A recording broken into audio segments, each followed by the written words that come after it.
I have a video for both you gentlemen. It's about Powell trying to explain 2% inflation. It's about a 1.5 minute clip.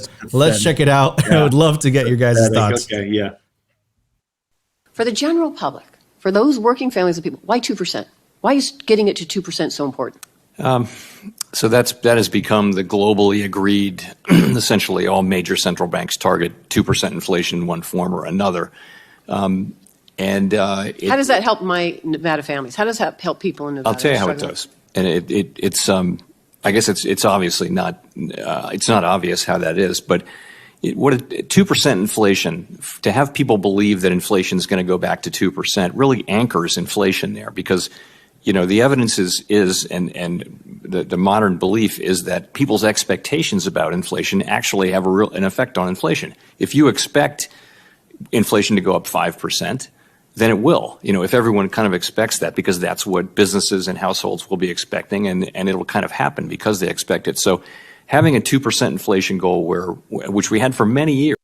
Okay, I might not be a macro guy, but what the hell did he just say? Nothing. I have no clue. He said nothing. He said that it's because it's what we've always done. But their answer is, which he cannot say. Okay, so what he was trying to say was that, well, that's what it's expected, and what the quiet part was, that's what we can get away with. That's what we can get away with if people expect it to be 2%. So go back to, what is it really? Well, it's greater than 2%. Give me a fucking break. The inflation was not 5, 6, 7% this year. There's nothing that I'm buying that's only up 5%. I mean, it's unbelievable how they just manipulate this number, the CPI number, just endlessly. And so why do they do that? Because they need people to believe that inflation's low. They don't want people being super upset that they're getting this extra tax on them, right? And then the question is, why? Why do they need inflation? It's simple. We operate in a deficit. We're perpetually operating in a deficit. So we need inflation in order to inflate the GDP nominally, in order to have a higher tax base nominally, in order to tax that tax base and turn around and pay off some of that debt that's maturing with cheaper dollars. So they issue this debt 2, 5, 10, 30 years ago, and then they have to pay it off.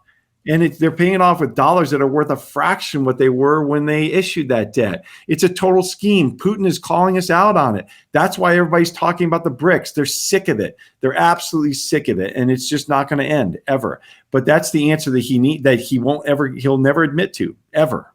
And to add on to that, Nico, it's important to understand that the banking system, which is the transfer mechanism of the fiat Ponzi, requires inflation as well. So even though technology, as Jeff Booth points out, and a lot of people are talking about now with chat, GPT and whatever, should be deflationary, the banking system can't handle deflation because of the collateral value that secures a lot of the loans. So imagine if real estate didn't always go up in price, the loan to value ratio of the bank's loan versus the value of the property it lends against, if it gets less than, if the loan is greater than the value of the property, the bank owns it. So they need the value of the property to appreciate over time with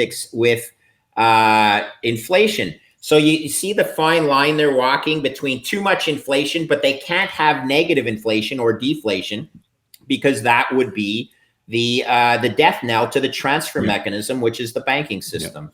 So very, very huge dichotomy we're heading into. But don't worry, people. Don't get caught between inflation and deflation. All paths lead to Bitcoin. In either outcome, Bitcoin is the solution.